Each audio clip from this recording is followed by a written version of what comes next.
Labas, Lina. Labas, seniai besimatėm. Senokai besimatėm jo. Šiandieną galbūt pakalbėkime apie mokyklas, apie jų poreikius, apie kas yra naujų mokyklose, kas gali būti naujų, ko jom trūksta. Taip pat pakalbėkime galbūt apie mokytojus, ar jų mes užtenkame, ar neužtenkame, ką galim padaryti, kai jų užtektų. Tai apie tai vis tiek tu esi profesionalas savo srities, esi mokytojas daug metų. Tai prašom, norim to išgirsti. Mūdu, kadangi visą gyvenimą mokomės, mums vis mažai ir mažai, tai švietimas mūdvėm tokia aktuali tema. Labai, net labai. Taip, šiuo metu nesu mokytoja, dėl įvairiausių priežasčių, bet tikrai aktualijas žinau gerai, nes visą gyvenimą praleidau švietime. Nebijoju važinėti į kaimus, ko kiti mokytojai gal nenorėdavo, tai aš važiuodavo, dirbdavo ir buvo netgi tokia, tarsi aš atvažiuoju kokią kaimo mokyklėlę ir jau uždaro po 2 metų. Tai paskui man jau kolegos sakė, nustok važinėti ir uždarinėti mokyklas. Aišku, tai gaudavosi sutapimas, kad atvažiuoja mokinių mažėja ir taip toliau. Taip, tokius stygius, jisai jau jaučiamas dabar, bet jisai pasijaus po kelių metų, kada masiškai visi išeis į užtarnautą poilsį, nes, sakykime, ir šiemet Naujamiesčio progimnazijoje 2 matematikos mokytojos išeina į užtarnautą poilsį. Ką reiškia 2 matematikos mokytojos?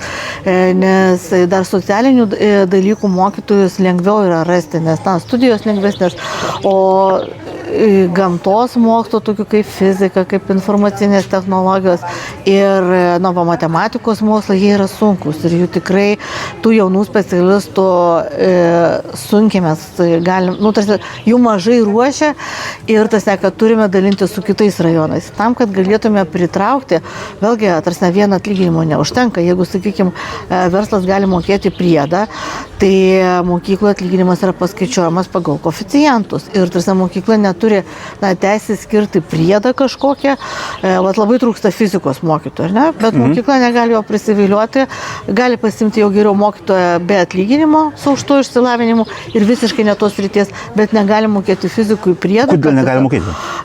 Taip yra valstybės nustatyta, čia ne savivaldybės, čia yra, tai yra darbo apmokėjimo tvarka tokia. Bet tu nori pasakyti, kad šitoje vietoje savivaldybė neturi jokių svertų ir negali iš savo biudžetų.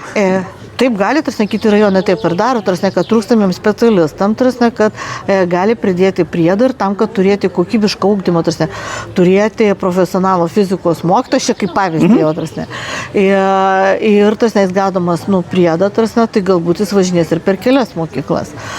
Toliau, sakykime, kaip jaunus žmonės prisiviliuoti, tai ką mes darome su policijos pareigūnas, vienu tarpu jų labai daug trūko, ar ne? Tada įsivedėm savivaldybei, kad persikėlimo išlaidas padengėme.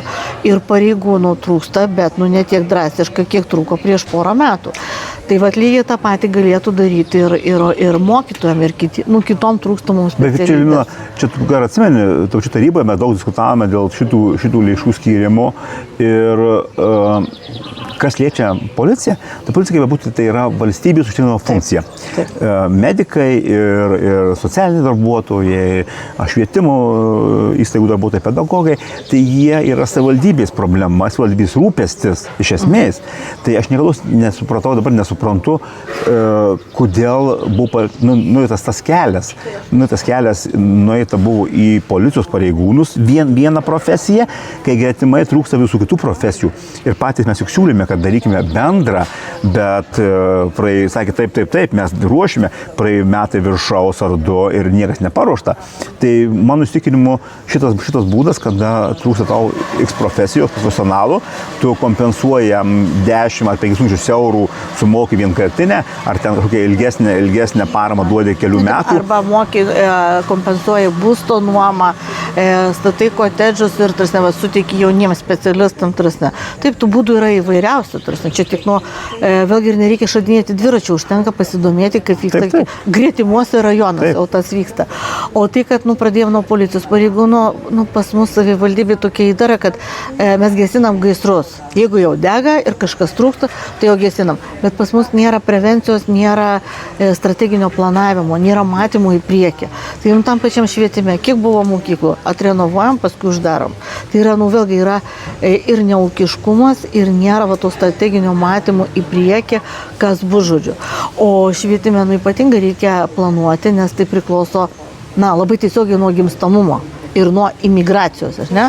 Jeigu imigracijos pas mus nėra ir gimstamumas 100 vaikų per rajoną per metus, tai po 5 metų tie 100 vaikų geriausiu atveju ateis į mokyklą, jeigu dar neišemigruos. Bet ta imigracija, tai mes turime imigraciją viduje valstybės arba atvykimų mūsų lietuvių į Jurbarką, Kaune. Mes nekalbame apie kažkokių atvykimų kitą taučių. Tai jo, viskas logiška. Kad ir lietuviai gali grįžti iš užsienio ir ypač, kada vaikams reikia eiti į mokyklą, juk dalis jaunų žmonių grįžta. Ir turim sudaryti sąlygas, kad Jurbarko rajono savivaldybė būtų patrauklesnė negu kitos savivaldybės. Bet tu pritarsi, kad mes niekada kaip savivaldybė neturėjom strategijos. Ne. Mes pirmiausia, aš kalbu aplamai, mes neturėjom, strategiją mes turim kažkokią ten, bet mes neturim vizijos. Vizija yra gal svarbiau strategija, kur mes turim nueiti per 10 metų. Jeigu aš turiu viziją, kad aš turiu nueiti nuo taško A iki taško D, tada aš pasidarau strategiją, kaip nueisiu.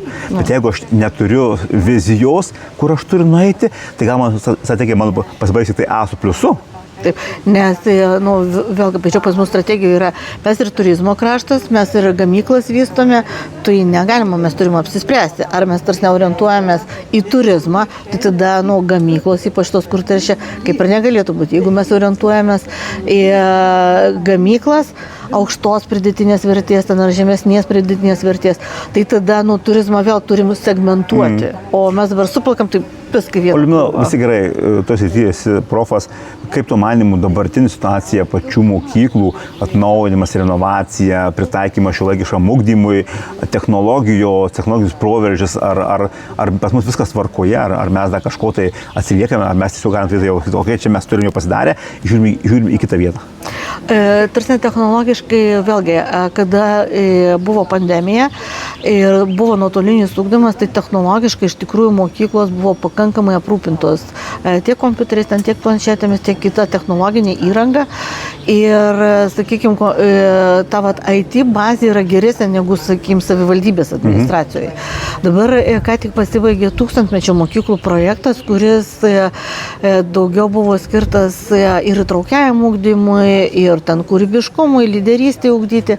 Ten buvo ir technologinių dalykų, bet daugiau buvo gal orientuota į mokymą ir mokymosi. Tai tas, iš tikrųjų, turėjo didžiulį poveikį, didžiulę naudą, ir irgi mokyklos įvairiai. Vienos atsinaujino kabinetus, kaip Vytauto pagrindinė mokykla Vytauto Didžiojo, visos mokyklos įsirengė tuos specialiuosius kabinetus, specialiųjų poreikių vaikams. Tai technologiškai, kaip sakykime, mes negalim sakyti, kad mes esam, ar prašiau, lyginant su gretimais rajonais, ar žodžiu, ar geriau, mes taip maždaug per vidurį. Tobulintinų dalykų visada yra, kad tai jau labiau pas mus ir tų mokyklų netiek daug liko, Tai ir čia 1000-mečio mokyklų buvo geras žingsnis, kad nerengiam kabineto, gamtos mokslo ir laboratorijų kabinetų kiekvienoje mokykloje, bet per tinklaveiką bendradarbiaudami, kad turim gimnazijoje, ten Naujamiesčio progimnazijoje ir iš kitų mokyklų mokiniai atvažiuoja ir gali naudotis tą bazę. Liudmila, gerai, dar viena gero labai opi problema, tai yra mokyklų tinklas. Gal labiausia, opiausia, paliečianti tam tikrą žmonių kiekį, kurie gyvena kaimiškose vietovėse. Ir galbūt logiška, kad kai kurios mokyklos nevėrtų vyresnių klasių, kadangi nėra vaikų, tai čia elementariai diktuoja sąlygas vaikų skaičius, bet aš manau, kad vaikai, tai tokie mažiukai vaikai, kurie ten pradinukai, jie turėtų teisę ir galimybę ugdytis savo gyvenamoje vietoje, kadangi vis tiek sunkiau keltis ryte, vežtis juos ryte, tokie mažiukai nepratę prie viskų. Kaip tu manai, ar turėti tokius mokyklas, tokius centrus, kur mažyliai ugdosi, ar tai yra tikslinga, ar galbūt rinktis Lenkų modelį ir daryti kitokį dalyką, kada nebelieka to tokio ugdymo ir visi vežami yra ten iki 50 km atstumo į mokyklas. Pas mus irgi jau tinklas pakankamai optimizuotas, jau tų mokyklų labai mažai pas mus likę. Ir jeigu likę skyriai, sakykime, kaip Viešvilyje ar Smalininkuose, Anam gale Seredžiuje, Klausučiuose, tai stengiamasi, kol yra mokinių, kad išlaikyti tuos iki mokyklinius ir prieš mokyklinio ugdymosi klases. Bet jeigu nebelieka 8 mokinių ir kai kažkada buvau pati dariusi paskaičiavimus, kad personalo yra daugiau negu mokinių. Tai, vėlgi, tai yra iš vienos pusės norisi, kad vaikai būtų kuo arčiau, iš kitos pusės vis tiek turim žiūrėti ir tą ūkišką pusę, kad galbūt geriau tos vaikus pavėžėti, bet kitoje mokykloje suteikti daugiau galimybių, tiek ten būrelių pasirinkimo, tiek lygiai kaip, sakykime, yra su 11 klasėm, kad jeigu jie nesudaro dabar 21 mokinio, tai tą klasę finansuoja savivaldybė. Tai pas mūsų abiem kaimo gimnazijom taip ir daroma yra. Tai iš principų, kas liečia švietimą, tai reiškia, kaip ir bazė yra kaip ir nebloga. Aišku, kai tobulinti galima viską, iki begalybės, mes tobulėjam, kas liečia pedagogų, tai jų trūkumą ir reikia spręsti problemą. Čia ir dabar. Nelaukiant, kad bus po metų. Nelaukti, kol jau išeis į užtarnautą poilsį, nes vėlgi jaunas specialistas reikia ir įvesti, jisai, atėjęs čia ir dabar nepradeda dirbti, kokybiškai kaip galėtų. Ir tada paina prie tinklų pačių, tai tinklas kaip ir optimalus šiai dienai, kažkokių labai didelių čia tų pertvarkų reformų nėra būtinybės, nes, ko gero, tai nelabai ką ir duotų, ir ta pačia finansinė pusė, tai yra labai maži kaštai, kurie būtų atnešami savivaldybę, grįžtų, jeigu kažką uždarai, tai tinklas kaip yra, kaip ir pusiau suvelnius, subalansuotas. Ypač nuo administracinių požiūrių, kaštai buvo optimizuoti, kad yra mokykla, Vėlionos gimnazija ir turi 2 skyrius. Yra Vytauto didžiojo pagrindinė mokykla ir turi 2 skyrius. Vadinasi, jau tų administracinių darbuotojų kaip ir sumažėjo. Iš principo, reiškia, tada iš tave klausant suprantu, kad mums reikalinga vizija ilgalaikė ir strategija švietimų srityje, ką mes turėsime po 10 metų, ką mes turim padaryti, ką mes turime atsirenovuoti, susitvarkyti ir tą patį turime žiūrėti, ką mes turime pasidaryti iš pedagogų. Dabar, šiandien, ne rytoj, ne poryt. Žiūrėti, ko trūks po metų, 2 ar 3 ir investuoti į tą sritį, kad pedagogų netrūktų. Tai pagrindiniai dalykai, manau, šitie būtų švietime. Ne visai, dar šitie dalykai vėlgi tiek pedagogai, tai yra finansuojami valstybės ir savivaldybė jau prisideda tik tai, jeigu trūksta. Bet ta dalis, sakykime, mokinio padėjėjai, tai yra finansuojami savivaldybės. Ir va čia yra didžiulė problema dabar jų terminuotos darbo sutartis, nes mokinių diagnozė yra skiriama mokslo metam. Ir mokyklos bijo prisijimti pastoviam darbui, nes šiemet tas vaikas yra, galbūt kitiem jisai pasveiks ir jam tarsi nereikės to mokytojo padėjėjo. Ir būtent mokytojų padėjėjai, reiškia, jie finansuojami iš savivaldybės biudžeto. Ir dabar kokia yra problema? Nuo šių metų Liepos 1 dienos keičiasi užimtumo tarnybos įstatymas dėl nedarbo išmokų. Reiškia, anksčiau reikėjo turėti 12 mėnesių darbo stažą per 3 metus, dabar padarė per 2 metus. Ir dabar pamodeliuokim situaciją. Ateina žmogus, kuris nedirbo, jis atidirbo mokykloje pagal terminuotą sutartį 10 mėnesių ir jisai negali eiti į užimtumo tarnybą, todėl kad jam trūksta stažo.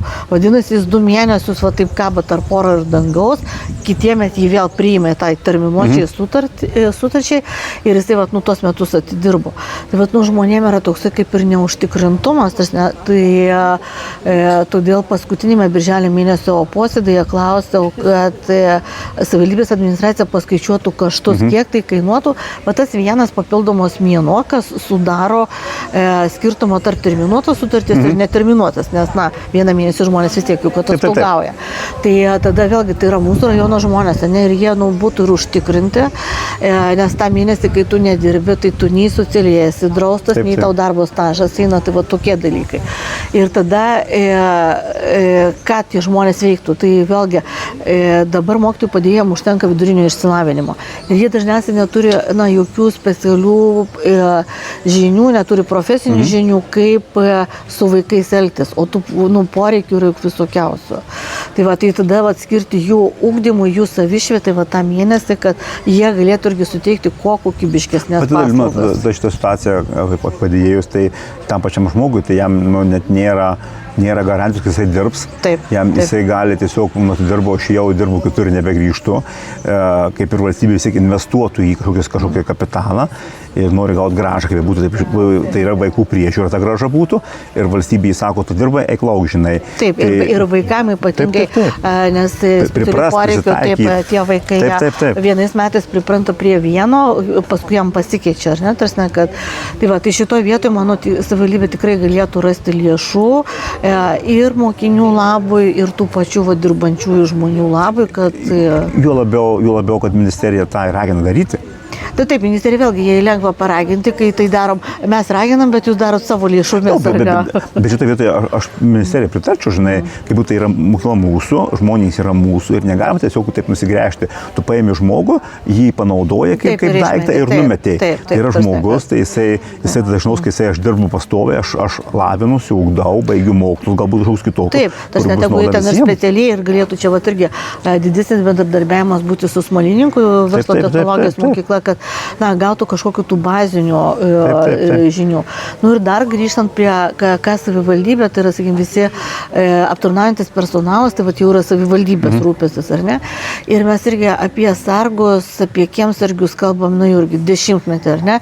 Kad galima, susitvarkyti, optimizuoti lėšas, ar ne, įvedant signalizacijas, tai ten vienu metu mum aiškino, kad reikia tvorų, paskui, žodžiu, pasirodo, nereikia tų tvorų. Ir po šiai dieną mokyklose viena kita mokykla yra tik įsirengusios signalizaciją, kas irgi yra ir šiuolaikiška ir kaštai atsiperka per nepilnus metus. Tai va čia vėlgi yra sritis, kurioje tikrai galima tobulėti ir... Supratau. Ačiū Lina už pokalbį. Ačiū tau. Sutiksim kitą kartą. Pabendrausim tom temom.